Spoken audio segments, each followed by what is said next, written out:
यमुना में बढ़ते जलस्तर की जब भी बात होती है तो नज़र आईटीओ, लोहा पुल या कश्मीरी गेट घाट से दूर नहीं जा पाती है, क्योंकि ये सब दिल्ली के वो इलाके हैं जहां पर लोगों की निगाह पड़ती है, सत्ता की नज़र जाती है, व्यवस्था और प्रशासन की नज़र जाती है।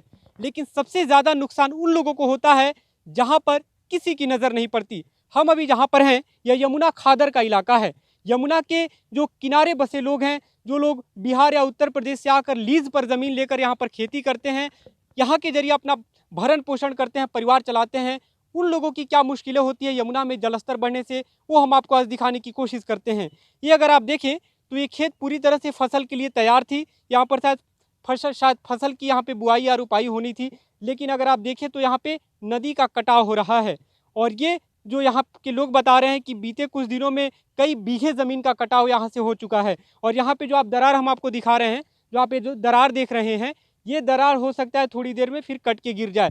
और अभी थोड़ी देर में ही यहाँ पर हमें ऐसे कई जो ज़मीन के बड़े बड़े टुकड़े हैं वो गिरते दिखे यमुना के पानी में। हम आपको दूर तक दिखाना चाहेंगे, जहाँ तक आप देखें कटाव के निशान आपको दिख सकते हैं, ज़मीन पर दरार आपको दिख सकते हैं।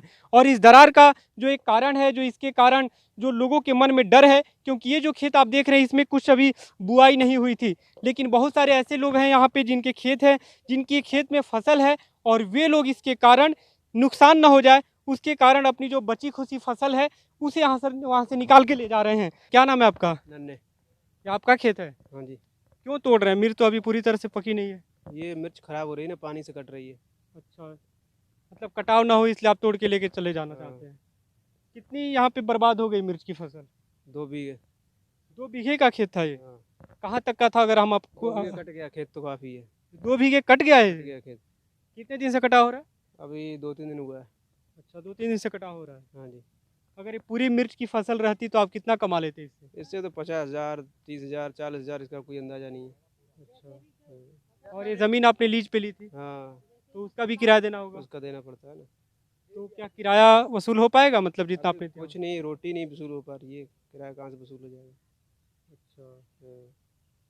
तो ये अगर हम आपको दिखाएं, यहाँ पे जो ये मिर्च की फसल है, ये जो मिर्च का पौधा एक है, इसके ठीक बगल में यहाँ पर दरार हमें दिख पा रही है। यानी थोड़ी देर में ये पौधा भी अंदर चला जाएगा यमुना के भीतर, और ऐसे कई पौधे अंदर जा चुके हैं।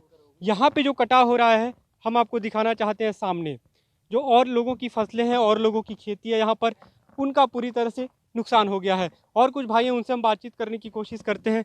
क्या नाम है आपका? सचिन कुमार। यहाँ पे आपके भी खेत हैं? हाँ जी, हमारे भी खेत आगे हैं। अच्छा, वहाँ हाँ भी जी। कटा हुआ? वहाँ ही बहुत ज़्यादा कटा हुआ है जी। अच्छा, हाँ जी। इधर आ जाइए। क्या था आपके खेत में? हमारे खेत में मूली बोया हुआ था, लौकी बोया हुआ था। अच्छा, हाँ जी। कितने का लगभग नुकसान हुआ? 10 से 5 हज़ार तक कम से कम चला गया। वो बीज बीज में चला गया, वो बीज लगाए थे अभी। अच्छा, अभी बीज ही लगाया हाँ था जी, आपने? बीज ही लगाया था उसको अभी। कितने का बीज लगाया था जो नुकसान हुआ? 10,000 रुपये का बीज लगाया था। 10,000 का बीज हाँ जो जी। पूरी तरह से कट गया? कट गया, वो खेत में चला गया पानी में। अगर वो बीज होता एक तरह से, अगर मतलब बड़ा होता और आप सब्जी ले जाके बेचते तो हाँ कितना जी। फायदा हो सकता था? कम से कम 30 से 40,000 रुपये तक फायदा होता है, जब भी तो खेत का जाम देना पड़ता है। किराया कितना देना पड़ता है? किराया खेत का देना पड़ता है, कम से साल पे देना पड़ता है 10,000 20,000 रुपये। अच्छा। हाँ जी, 1 बीघे का। हाँ जी। तो ये सब मुश्किलें हैं लोगों की। यहाँ पर हर कुछ समय बाद ज़मीन का एक टुकड़ा कटकर नदी में जा रहा है, और ऐसा लगातार होता आ रहा है। जैसे हम आपको अगर दिखाएं, सामने एक पिलर है, वो जो बिजली का खंभा है वो क्या ज़मीन में हुआ करता था? हाँ जी, पहले वो ज़मीन में था बिजली का खंभा। जी। हाँ जी, अब वो कट-कट के हम्म, पानी में हो गया है। अच्छा, हाँ जी। तो कितने दिन में वो कटा हुआ? सर, पहली एक बाढ़ आई थी ना, जब उसमें आधा कटा और आधा अब कट गया, पूरा कट गया सोच लीजिए। अच्छा, हाँ जी। तो ये सब मुश्किलें हैं लोगों की। हाँ जी, यहाँ पहले पर जो लोग बाहर से आके, आप लोग कहाँ के रहने वाले हैं वैसे? बनारस के। आप कहाँ के हैं भैया? यूपी बदायूं। बदायूं के हैं। यहाँ पर बस खेती करने के लिए रहते हैं हाँ जी, खेती करते और हैं। इसी से अपना रोजी रोटी हाँ चलाते जी। हैं। तो ये लोग यहाँ पर रोजी रोटी के लिए ही आते हैं ताकि परिवार चला सकें। लेकिन ऐसे समय में जब यमुना में जलस्तर बढ़ता है, कटाव यहाँ पे होता है, ज़मीन का एक बड़ा हिस्सा कटकर नदी में चला जाता है, सरकार की तरफ से कोई सुध इनको लेने नहीं आता। क्या यहाँ पे कोई आया था आप लोगों से बात करने, सरकार की तरफ से या प्रशासन की तरफ से? क्या नाम है आपका? राम गोपाल। आप लोग क्या करते हैं? हम खेती करते हैं। अभी उधर से देखने आए थे, बाढ़ आएगी तो कैसे झोपड़े जाने के लिए, इसलिए हम देखने आए थे पहले से ही। अच्छा अच्छा, ताकि अपनी तैयारी कर सकें। पहले से बता। ये भी मुश्किल होती है कि यमुना में जल स्तर बढ़े, यहाँ पे प्रशासन की तरफ से मुनादी होने लगती है कि आप अपनी झुग्गियाँ छोड़कर ऊपर चले जाइए। ऊपर इन्हें टेंटों में एक तरह से आश्रय दिया जाता है, रखा जाता है कुछ दिन। उसके लिए भी लोग यहाँ पर देखने आ रहे हैं कि जल स्तर क्या है।